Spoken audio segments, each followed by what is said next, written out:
Okay, welcome everybody. So this is our second Green Biz Speed Networking session ever, and the second one of this summit. It's going to be focused on green products and services. Thank you to all of the participants and speakers today. Plugzio, Link by Superpedestrian, FoamCycle, Joule Electric, Drop the Beet Farms, Helpsy, KSE Engineers, and Bryan Electric. Whether you're a municipality or school and you're looking for a better bargain on green cleaning products or EV charging or non-mandated recycling, aquaponics for your classroom, this session introduces you to some innovative companies looking to satisfy your community needs. A few quick announcements before we start. June 6th is the deadline for municipal certification for Sustainable Jersey, and June 21st is the deadline for the school certification. We are also offering free technical assistance for one community to develop a water story. We had a session on this on Tuesday. If you have any questions or want further information, you can go to sustainablejersey.com/grants. Or you could reach out to us at info@sustainablejersey.com. We also have $75,000 in grants for resiliency and environmental stewardship projects in the Atlantic City Electric territory, which is South Jersey. You can get more information there, also at the grants link.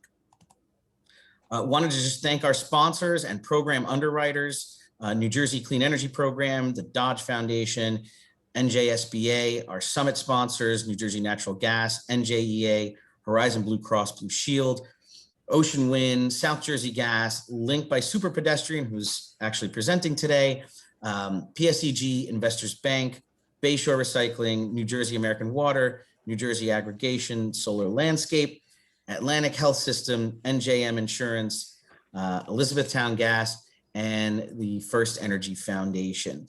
And we've got quite a few speakers today, so we're going to get into it in about 30 seconds.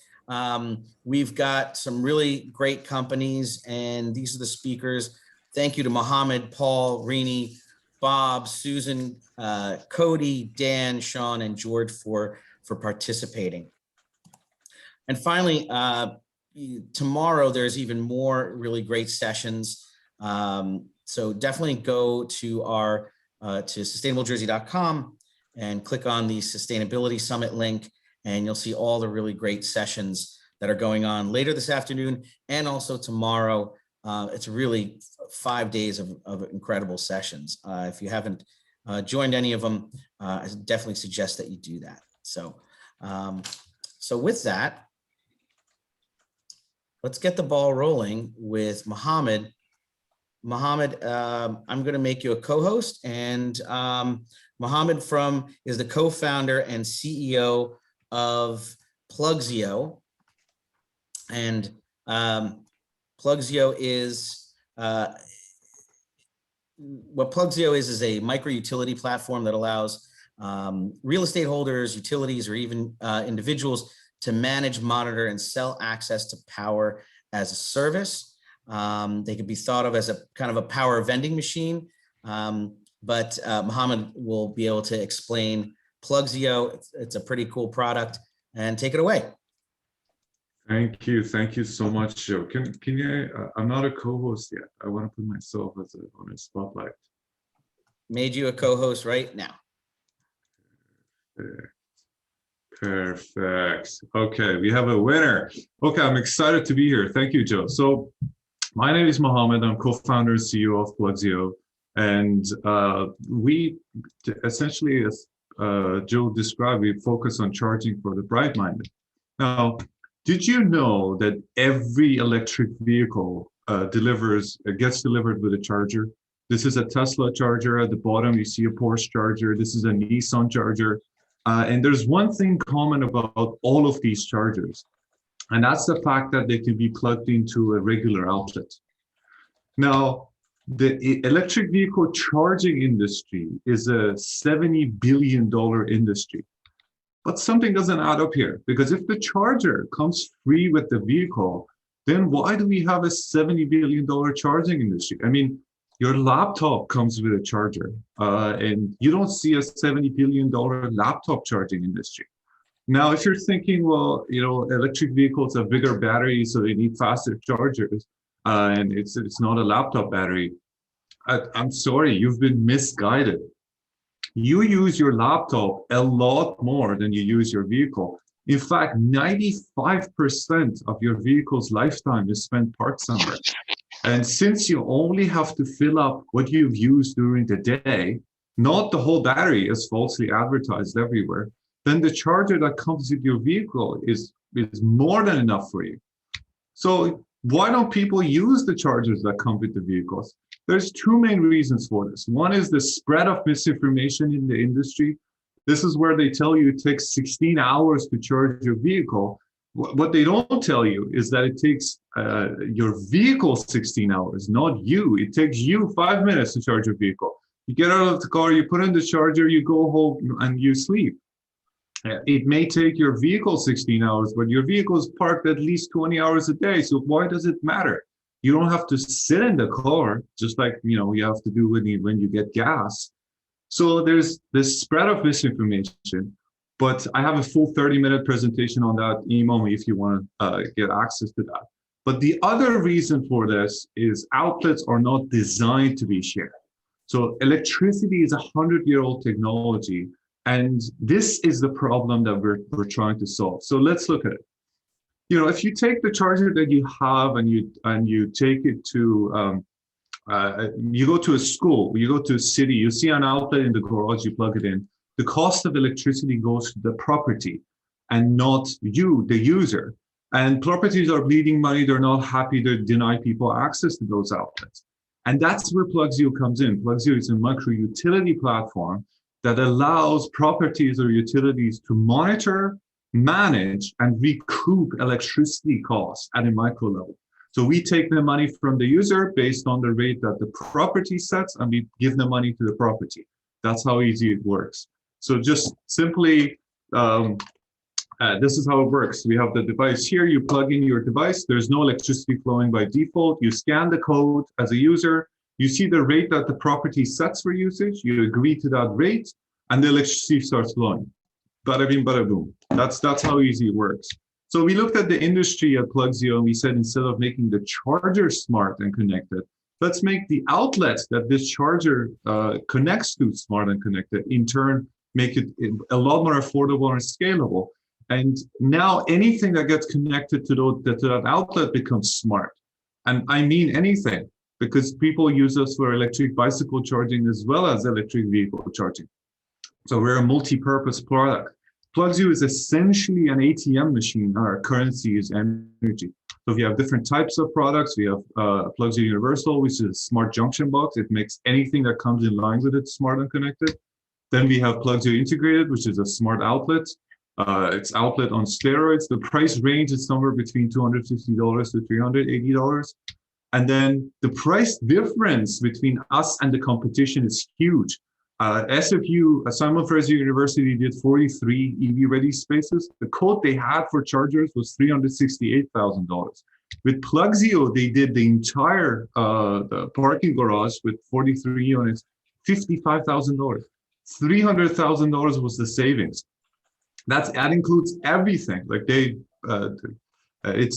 could add 300 more EV-ready spaces with the savings. Now, we got incorporated in 2016. We doubled our revenues year over year, despite the global pandemic. This is without advertisement, just word of mouth. And we managed over 13.1 megawatt hours of power, 9,000 charging hours. We have operations over 20 cities, Canada, US, and India. And my last slide here, 80% of our sales comes from word of mouth. And there's three main reasons for this.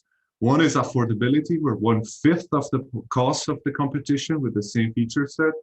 We're simple. There's no training or unnecessary permits involved. Any electrician can install an outlet. This is electrician 101. And we're scalable. With the same amount of power that you have at your property, you can serve five times as many people. Now, this is supposed to be a 5-minute pitch. So what you heard is just the tip of the iceberg.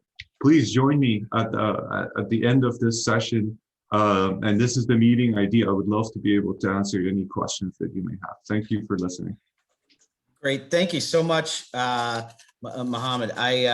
If anyone has any questions for Mohammed, you could put it in the chat, or we've also put his Zoom link on there for anyone who wants to have a bit of one-on-one time with the Plugzio team. So thanks again, Mohammed. Really appreciate it. Thank you.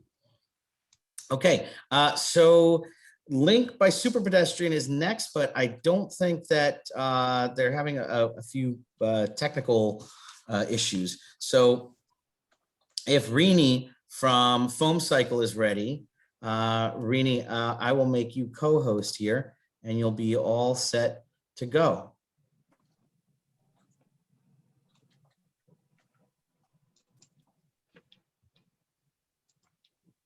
Thanks, Joe. You got it. Great presentation, Mohammed. Really enjoyed it. Thank you. Okay, so I'm just waiting to see. There I am. Hi, everybody. Well, I have to say, first of all, hello to my New Jersey recycling friends. I am recently retired after being a Sussex County recycling coordinator for over 16 years. And have settled temporarily in Tennessee, and I am enjoying the recycled state of mind. Actually, the retired state of mind, but I love recycling. So I want to welcome you on behalf of myself and Lou Triano to FoamCycle. For those who do know about the program, it is quite unique as far as, let me just put this on slideshows. There we go.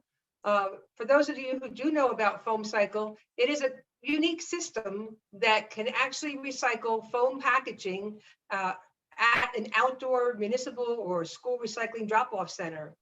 It's a very unique system. I've been impressed with it, and I'm now working with Lou to help share the word about the program and answer any questions from a firsthand experience. So FoamCycle actually started at the Sussex County MUA in October 2016 as a private-public partnership.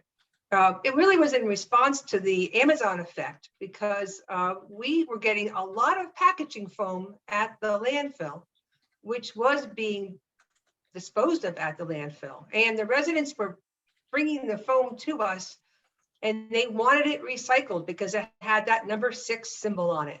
And they could not put it in their recycling drop-off pickup containers because there is no curbside collection that really works for packaging foam. Once this program got started, we started seeing there was many opportunities to figure out ways to measure the impact of recycling the packaging foam. And back in 2019, we were very fortunate to work with a team of Montclair State University students. It was a green team, and we did a summer internship with these students where they actually started the process of measuring landfill airspace savings. And it really was the beginning of quantifying the volume and the value of diverting expanded polystyrene from the landfill. So for those of you who are just learning about this today with me talking with you about this wonderful, unique system of FoamCycle, it actually really comes from what most people incorrectly call styrofoam. And it is expanded polystyrene that is used for foam packaging that you see for those coolers and packaging around furniture and electronics. And it really is made of 98% air and 2% of pure polystyrene plastic. And there's quite a value for that raw material. It also is can be looked at as a food service foam, which we really won't speak about too much here today. There's a number of factors, including the pending New Jersey ban of takeout containers that will be effective in 2022. But I just want to mention this because the FoamCycle recycling system can recycle either packaging foam or food service foam, or both. And we do have great numbers from programs that are currently in operation now elsewhere in the country that we would be able to share with you to if you are interested in exploring this further. I also wanted to mention that there's many ways to get sustainable action, sustainable Jersey action points. And I know that's really a big focus for many of you who are on there on this webinar today. And one of the things that I could speak to you about from being a recycling coordinator previously is how you could take advantage of your own county, municipal, or school recycling programs that could go towards your sustainable Jersey action points.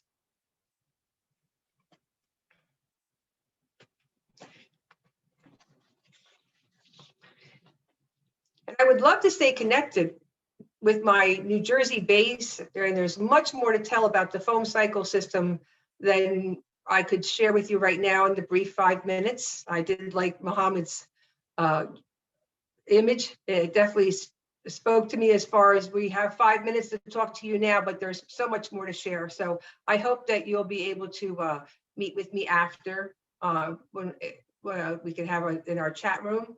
And also, or you can email me directly. It's Rini with 4 E's at foamcycle.com. And if Joe, if you're still there, please, if you can get the video ready, everyone, please enjoy this short video that Lou and I put together to help explain the system. So Rini, I hate to cut it to cut that short, but we actually have to move on to the next one because that was 5 minutes. Okay. But what I will do is this. I will send the video to all of the attendees. It's a super short video, and I'd hate to not have folks see it. So I really appreciate it. Great. Thanks, Joe. Thank you, Rini. Thanks again. And again, if any of the attendees want to put their contact information in the chat, if you don't have time to meet with the various speakers right now, but you want them to contact you, please do so. Just put your contact information right in the chat. So thanks again, Rini.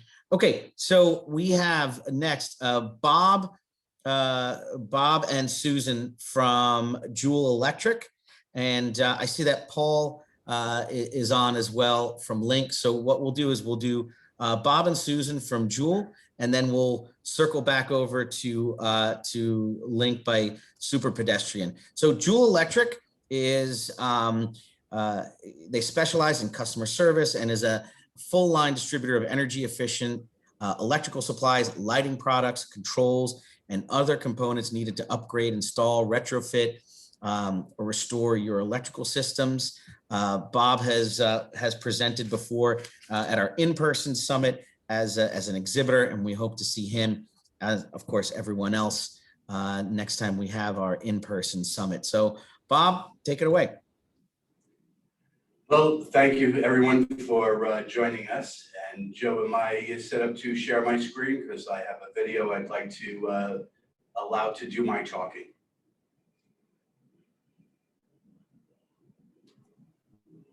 Hold on 1 second. I've got you right here. There you go. You can share it. Go into the one on the right, the one with the pictures on it. This one? No. That one. Isn't that your email? It's my email. Yeah, just pop on that real quick. No? No, I don't know where he put it. Well, that's technical.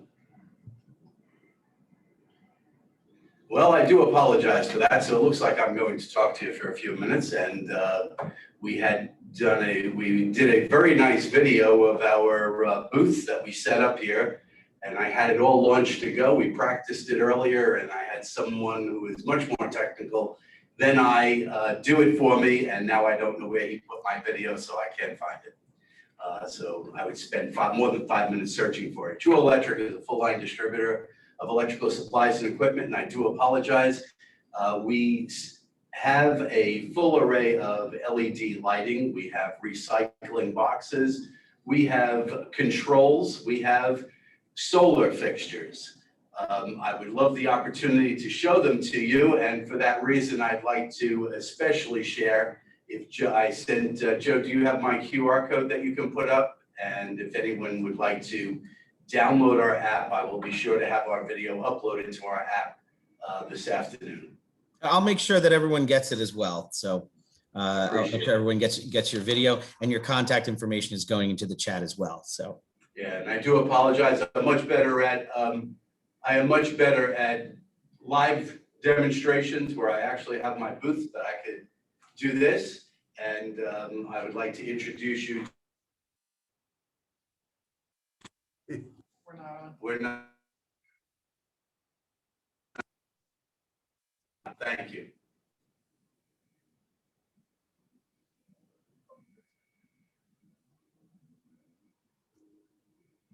all right, Bob, Go back to the bottom. Thank you. you got it. So Bob, can you go a little bit more into, you still have 2 minutes. So if you want to go a little bit more into kind of some of the success stories and projects that you've done recently. I think that would be something that would be really great to hear about. Okay, I certainly can do that. I have with me today, as I mentioned, Susan. Susan is an expert in the New Jersey Sustainability Rebate Program. She's worked with many of the school systems, and she has gone in, she's evaluated their lighting and then submitted a recommendation with their return on investment all calculated, helped them submit to the state for their rebates. And for quite a while, the state had a double rebate program going for the Board of Eds and municipalities. The amount of rebate will be changing at the end of June. However, you still have a little bit of time. And even as of July 1st, you will still be entitled to some rebates. We've had some very great success stories where people were getting replacement fixtures for 1/10 of what they were paying, because when they paid for the fixture, let's use some arbitrary numbers. Let's say they paid $150 for the fixture, and then they were entitled to a $100 rebate. The fixture cost was $50, but then of course, when you factor in the energy saved by going from a metal halide to a LED fixture, the cost savings on the energy alone was saving them another $150 a year. So they were actually making money within the first year of replacing those fixtures. So those are some of the success stories. We have some information we can share on an individual basis and give you some references to call to see talk to the facility people and get their take on it. I can tell you they were very happy. Additionally, we do commercial as well as municipal and residential, so not residential, educational buildings. Sounds great. Bob and Susan, thanks again. And like I said, what I'll do is I'll make sure to send the video out to our attendees, so they've got all the information they need for Jewel. I appreciate it. Thank you, Right. and I do apologize. No worries about it. No worries. Thank you. All right. So up next, Paul from Superpedestrian. Are you there? Yes, I'm here. Okay. That looks familiar to me. Greetings from Asbury Park, New Jersey. Am I on? Yes, you are. All right. So I'm Paul Steely-White. I'm the Director of Public Affairs for Link by Superpedestrian, which is a shared e-scooter operator. You can see our beautiful e-scooters here in the background. I'll get to that in a moment. But we are very lucky because we're about to launch a fleet in Asbury Park. And we have here with us today the Deputy City Administrator from Asbury Park, Mike Manzella. We have our local, one of our local, operations folks, Ahmed Rashad, who is like launching cities all over the world. We're in 30 cities now, from Seattle to Madrid. But I couldn't be happier to be in Asbury because my sister lives here. So I get to go to the beach and hang out with my sister at the same time I'm on the clock. So it's kind of perfect. This is John Muller. He's our local operations supervisor. And a man who's near and dear to my heart, Tall Paul Mondesir, who I've been working with for the past year on a number of community outreach and safety initiatives. Earlier today, we were giving test rides to folks coming by asking about the scooters. You may know that scooters were in Asbury Park a couple of years ago, a different company, different brand of scooter. What we heard today is that our scooters are stable. They're safer. People said beefy. They're beefier than the scooters we had here a while ago. And that's really our engineering. The company, Superpedestrian, the makers of the Link scooter, we spun out of MIT back in 2013. So we pride ourselves on our engineering, our safety, our compliance record. We couldn't be happier to be here in Asbury. Really, we see Asbury Park as really like the test case, the emblematic city, because trips here are so short. They're so scooterable in a way. From the train station to the beach is what? It's like 5 minutes by scooter. Yeah. And someone who's just here from another municipality nearby, was it Harrison? She was saying that that's now the new Hoboken, because traffic is so bad and people are really trying to use bikes and get around. So really, we want to really focus a lot on New Jersey. We think it's really tons of great opportunities to like bring people to micromobility, get people out of their cars, green, sustainable, safe transportation. So that's my wrap, Joe. Is that like, am I under time? Yeah, I mean, look, you've got 1.5 minutes left. So if anybody, can somebody demo the scooter? Oh yeah, we can demo a scooter. Which one of these turned on? Okay, great, Mike. We gotta get a helmet on you first, and then we'll have our Deputy City Administrator. This one's ready to go. So Mike Manzella, ladies and gentlemen, will be demonstrating the Link Super Scooter. This scooter has a number of onboard safety features. If there's anything awry, any anomaly with the battery, with the electricity, the brakes, the accelerator, the scooter will actually shut itself down. So it knows if it's safe to ride before you ride. So Mike's gonna demonstrate. And off he goes, just like riding a bike.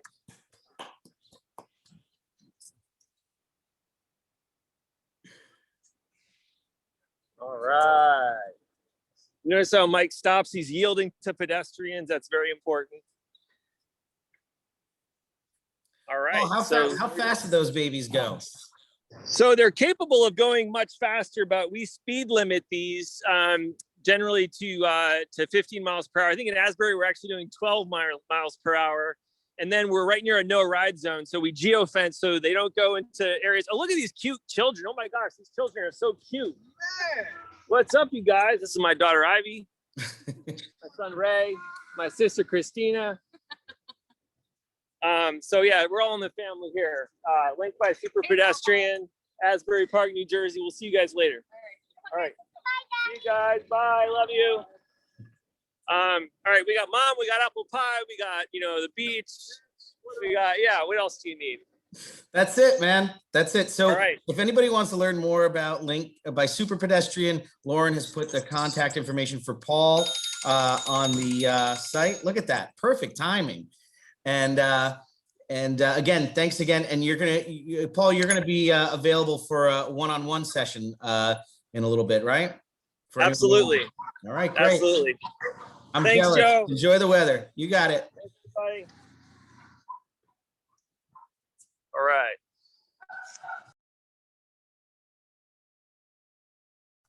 All right, well, that was cool. So next is Cody Parker from Drop the Beet Farms. Drop the Beet was actually an exhibitor last time that we had an in-person summit over at Bellworks, and just a fantastic organization. Drop the Beet Farms is an aquaponics and hydroponics consulting and education company. They work with schools, organizations, and municipalities to implement hydroponics and aquaponic technology into the communities. It recently won the 2020 Farm to School Farmer Recognition Award. And we've got Cody that is here to speak more about Drop the Beet. Hey guys, let me see if I did this right. Allow, okay. And let me just get the screen going. All right, so I think I did that right. You guys could probably see my screen, right? You can see my face. Your face, can you see me or? Oh yeah, okay, right, got it. All right, so we're good. Hey, so I'm Cody Parker. I'm founder and owner of Drop the Beet Farms. Cody, I think you need to, right now what I'm seeing is myself instead of and I see Muhammad dancing. So I think you need to share the screen of your presentation instead. All right, so you can't see my face at all, right? Nope, now I can see the presentation. All right, beautiful. So about a week ago, I got featured on ABC 7 News, and this is that video. I'm super psyched about it. So I'm just going to play this for about 2.5 minutes. Drop the Beet Farms is an aquaponics consulting and education company, and we create aquaponic systems that use fish to fertilize plants, and the plants purify the water for the fish. Basically, the goal is to bring the outside environment indoors and find a way to grow food sustainably.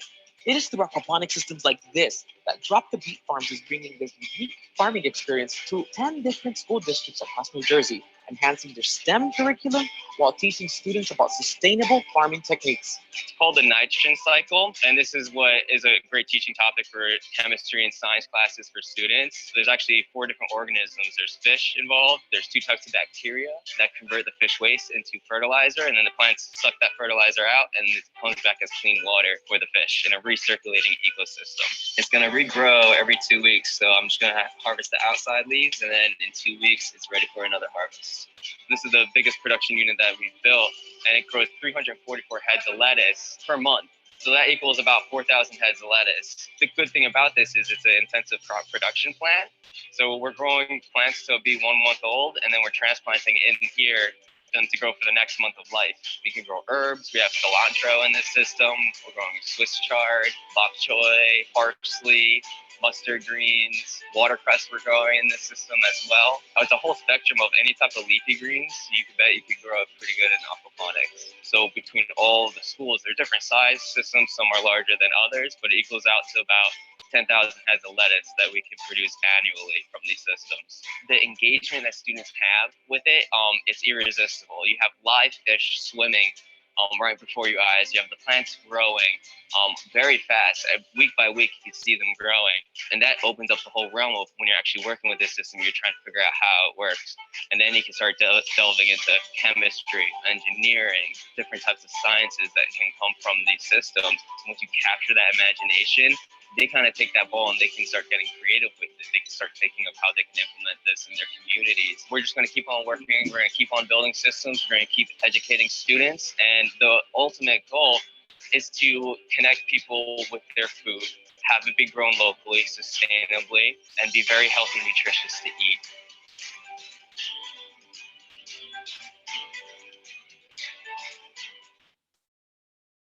All right, so I'm gonna go back to my face. I do this right. Eyewitness News with live breaking news. Sorry about that. All right, so yeah, let me see if I can get this back to my face. Okay, there we go. All right, so yeah, we're a aquaponics consulting company. I build custom systems. Lately, I've been working a lot with schools, and it's a fantastic teaching tool for STEM-based curriculum as well as science.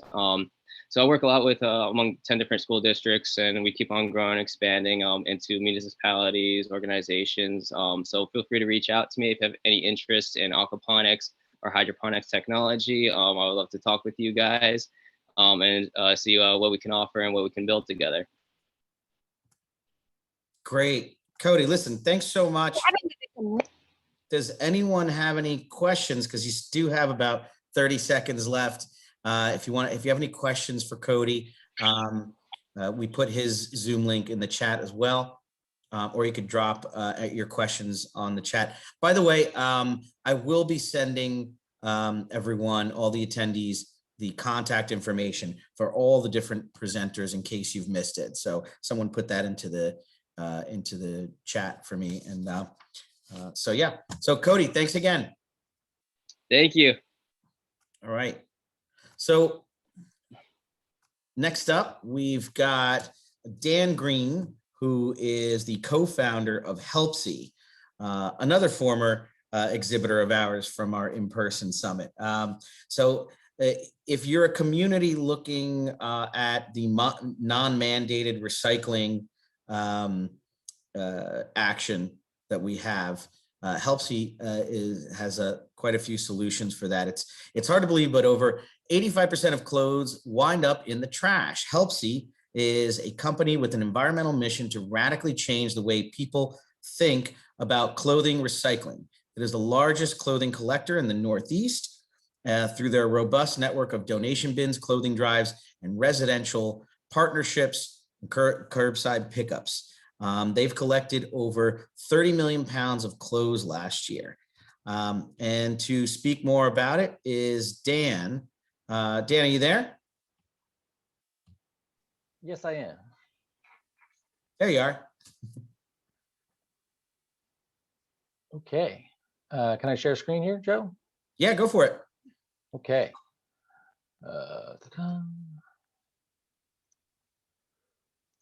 Okay, can everyone see this? Everything good, Joe? Yep. Yep, okay.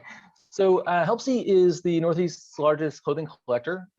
We take 30 million pounds of clothes out of the trash each year. About 9 million of that comes from New Jersey.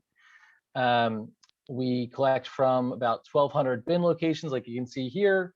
And we also partner with municipalities, primarily in New England at this point. We're Boston's official textile partner. And we're looking to sign up New Jersey towns to offer any combination of curbside collections, clothing drives, municipal events, and bins. And we have different solutions for each town, and everything we do is free for the towns. So this just kind of goes through, the big number here is that we're up to 100 pounds a year a person in terms of how much clothing is discarded. That's in addition to what goes to thrift stores and people like us. That's just going in the trash. So this is a huge problem. It's growing. It's the fastest growing major category of waste, and Helpsy is here to fix this problem. So we offer bins. We have about 2,500 bins that we have electronic scheduling, and everything's pretty sophisticated as far as service and all that kind of stuff. We do clothing drives. We do hundreds of those every year, usually with nonprofit partners, sometimes with municipalities. We have about 30 thrift stores where we kind of clean them out every week, and we do a bunch of community events. And our home pickup operation is growing rapidly. We're already backed up with Salem. We launched Salem, Massachusetts a month ago, and we have like a 6-week backlog, so we're adding more trucks. We've added about 12 towns in the Boston area so far this year. This is our crew in Garfield, New Jersey. Everyone on our team is a full-time employee. We have about 140 people now. We had 56 a year ago. Everyone's full-time. The average wage across the company is $26 an hour. And we don't have contractors or any other kind of low-paid employees. We've done 105 million pounds. This number is a month old, so we've done a lot more than that now. And we help municipalities, in addition to paying them to be their partner, we also help them avoid waste disposal fees. And we have a number of New Jersey communities to whom we give waste diversion data for their waste diversion credits each year. We also have about 300 nonprofit partners that we pay every year. And clothing being one of the most resource intensive types of waste, there's hundreds of millions of pounds of CO2 emissions that are avoided by people choosing to buy used clothes that we collect rather than new clothes. We accept everything. Our philosophy is we don't want consumers thinking about whether they should give stuff to us or not. Just stick it all at the curb or in the bin, and we will take care of it. So condition doesn't matter type of clothing doesn't matter, accessories, fine, whatever. As a company, we ship out, truckloads of luggage every month. I mean, everything you can imagine kind of goes through our system. Lisa is our municipal coordinator. That's Lisa at Helpsy.co. I'm Dan at Helpsy.co. And because we run trucks 24/7, we're here for you 24/7. Have any questions? I'd love to catch up with folks afterward and see what kind of solutions would be right for your town. With that, I will. Oh, actually, one other thing that's new. A week ago, we opened our new facility in Eatontown, New Jersey. We're currently hiring 250 people, net new jobs there. So we are actively trying to get the word out to various economic development folks because we want to have 250 people there by the end of September. And that's all clothes that are created by the trash people are throwing away. Fantastic. Thanks. Dan, I was going to say there was a question in the chat that you ended up answering. How many municipalities in New Jersey does Helpsy work with? So we're in, if I can just get out of this, we're in, I would say about half the municipalities in New Jersey. These green dots here are serviced from our New Jersey location, right? So we cover every corner of the state. We have locations at about 50 DPWs in New Jersey. Some of those have just been there a long time and there's not really much communication. Some of those we're paying for, some of those are free. Some of those we're giving data to whenever people request it. We have a couple of municipalities in New Jersey looking at municipal partnerships for at-home pickup.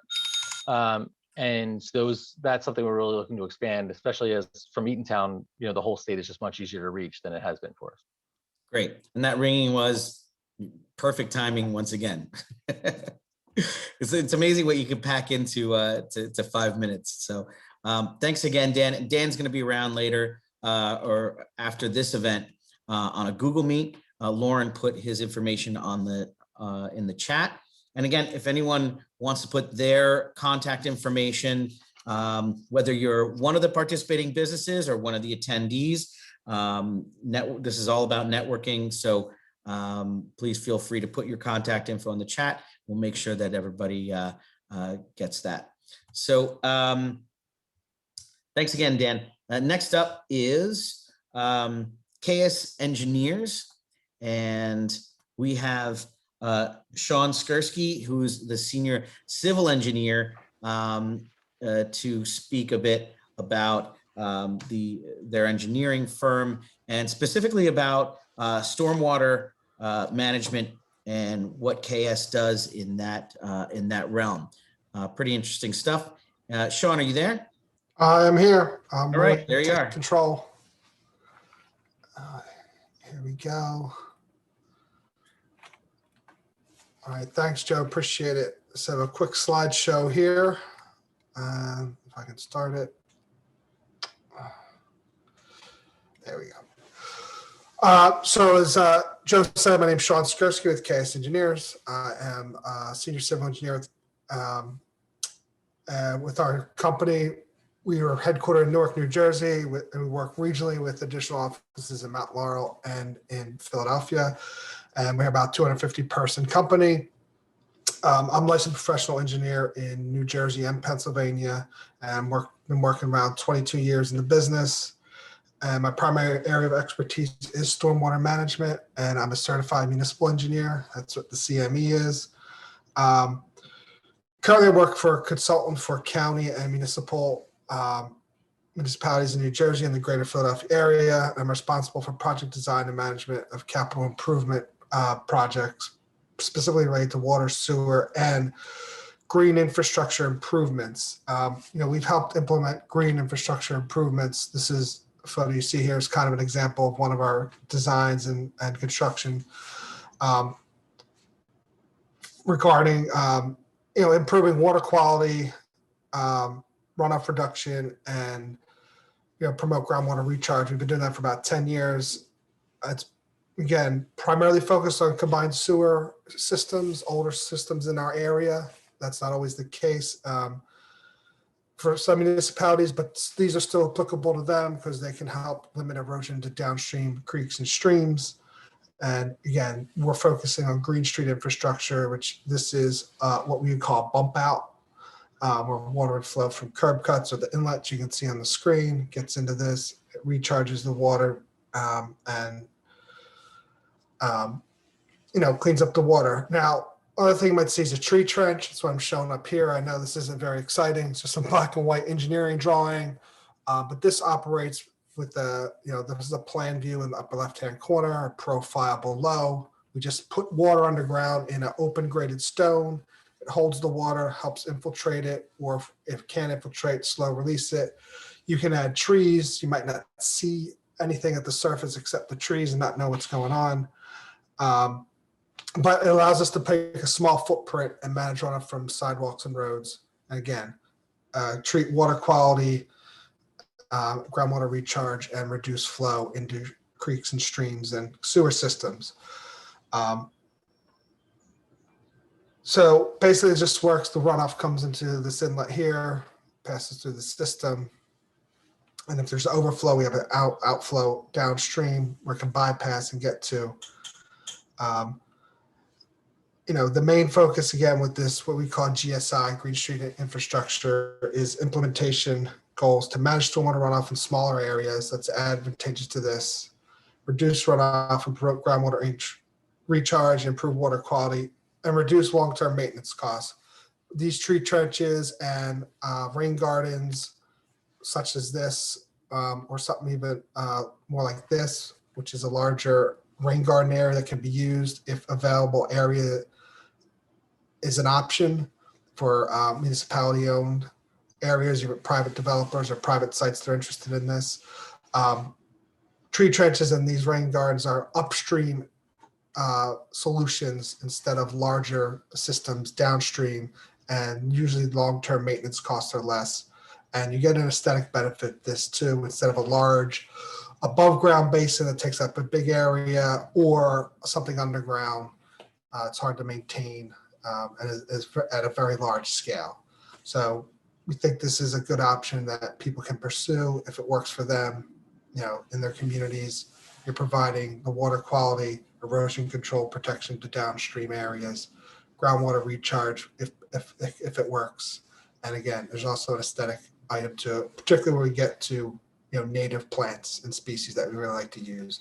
Not an expert at the trees and bushes, but they usually look pretty good when we get to the end of it. So if you have any questions, you can reach out to me here, or I may assume that Joe will get something in the chat as well. Thanks, Sean. Yeah, we've been putting your information in the chat, and thanks. It's really great stuff.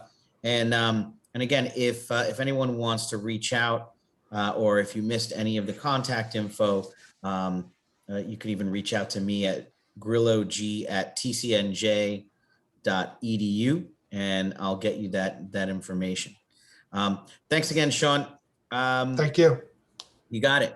So last but not least, we have George Kutsaratis of Bryan Electric. Bryan Electric is also a bronze sponsor of Sustainable Jersey, and is based out of Hamilton, New Jersey. Bryan Electric is the leading electrical contractor in New Jersey for EV charging station sales and installations. To date, they've installed over 500 EV charging stations statewide by providing turnkey solutions and onboarding education. But why hear from me when you can hear from George himself, who's the expert on it? George, take it away. Thank you, Joe. Thank you. So if I can just get this going. Let's see. Everyone can see it okay? All right. So again, as Joe introduced, I am George Kutsaratis with Bryan Electric. I know we only got 5 minutes here, so I'm going to cut right to the chase on it. So most importantly, what are people excited about? With EV charging stations, the vehicles, the infrastructure, everything that you're seeing in the news and happening, what can that do for you on the Sustainable Jersey side? Well, it can net you 85 points. I don't know the exact numbers of how many municipalities that can help, but I'm fairly confident that's enough points to bump anyone up to their next tier. What we can help you out with is the state incentives and contracts that are in place. So currently, there are a few. The DEP is the largest one right now. They're offering $8,000 per dual port charging station, and that'll allow you to procure the station, install it, and you being the station owner get to reap all the benefits from it. You can utilize co-ops, and funding is first come, first serve and subject to approval. But I will also let you know that you can split it across budgets with make-ready programs and stuff like that. We can get into more. The BPU, if someone's more interested in electrifying their fleets, they're offering $1,500 for charging stations and $4,000 for up to 2 charging vehicles. So, you know, you can work with that as well, but you can't combine them. That is the key. And then the local utilities also all have plans. They've announced that in the next coming months, they will be also dropping incentives to help with make-ready work. Now, currently, there's a few vehicles on state contract. You'll notice all the way at the bottom, the most recent ones are the Ford Mustangs. I know a lot of municipalities are really going to scratch their heads and figure out how and why they are getting Ford Mustangs on state contract, but hey, you take it if you can. And I also encourage everyone to check out the Ford F-150 EV that is being announced tonight with Ford. But most importantly, we also have the Escnj state-approved co-op. So this is the only co-op in New Jersey right now that offers electric vehicle charging stations, and we are the sole recipient of that. So we can help with the turnkey solution with providing the stations as well as the installation on it. So I'll show you briefly right here, but again, we'll be able to provide, this is briefly our pricing list. So all those stations are discounted. And at this time, they are currently ChargePoint charging stations. So if you know anything about ChargePoint, they are the global leader for charging stations on the level 2 and level 3 side. So you'll notice here, the top model is the CT4000. This is what you'll see in almost all public places, municipalities, workplaces, fleet, etc. This is our bread and butter. We've had great success again with that 500 number of stations we've installed to date. I would say about 80% of them are those CT4000s. They're easy for the drivers to use. They're easy for the station owners to use, and everyone just loves them overall. Now, most importantly, how do I come into play? We make all of that happen to you. So we have been in business since 1980. We've been installing stations since 2014. But most importantly, what we're able to offer is the education ahead of time. So I know a lot of people on this call, you know, probably don't know or just know the bare minimum about charging stations. We're here to help you out, educate you, help you understand how it all works, how it all can be possible. We can consult you with the grant incentives. Naturally, you are the ones applying for it, but we can help you make sure you've got all your paperwork. I know there's a lot of red tape and nobody wants to handle with it and nobody wants to mess it up. You know, that's a lot of money you could risk. So we make sure that you are right the first time and you're good to submit. And of course, with our turnkey solution, we get you right from the beginning with the grant paperwork, selling you the station, installing the station, and then moving on with onboarding it. And last but not least, we do also provide ROI scenarios, return on investment scenarios. So in most municipality circumstances, we're able to see you get your full return on investment within a 5 to 6 year time frame. And with that, I think I kept it in 5, I hope. This is our social media and our website, and I will be available afterwards to answer any questions. Great. George, listen, thank you so much. You hit it 5 minutes on the dot. Awesome. So let's see.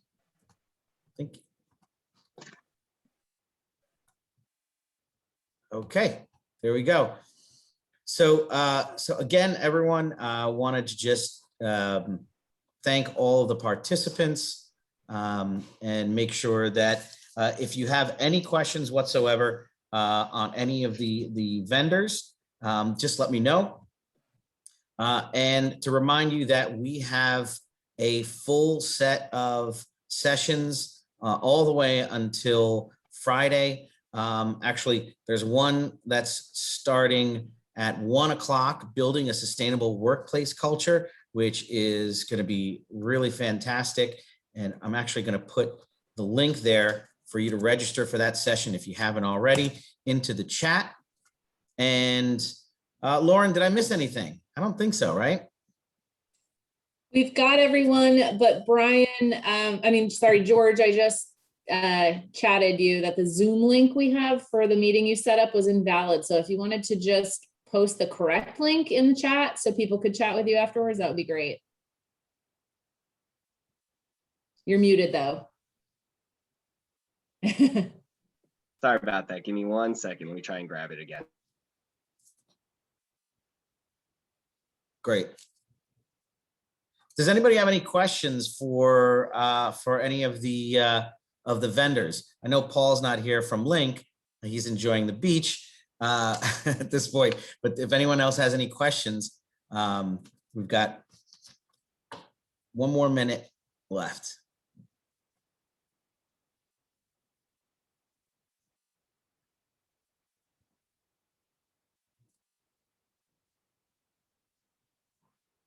All right. So also just another heads up, we do have some evening events that you should definitely take advantage of. Last night we had a fantastic trivia night. And actually one of the questions was about what the name of the Ford F-150 EV is, which is Lightning. I didn't get it right, so shame on me. Tonight we are going to have a Sustainable Jersey tag teams where we spotlight municipal and school green teams working together to advance sustainability in their communities. And it's just a great way to get to meet some of your fellow green teams. So let's see. Oh, there's a question for Helpsy. Dan, I got a question from Cynthia. What happens to all the clothes that you pick up? I don't know if Dan is still on, but I will make sure that that they answer that question to you, Cynthia. So, all right, everyone. Well, listen, thanks again for attending, and looking forward to seeing you in person next year. Hopefully, fingers crossed, and enjoy the rest of your summit.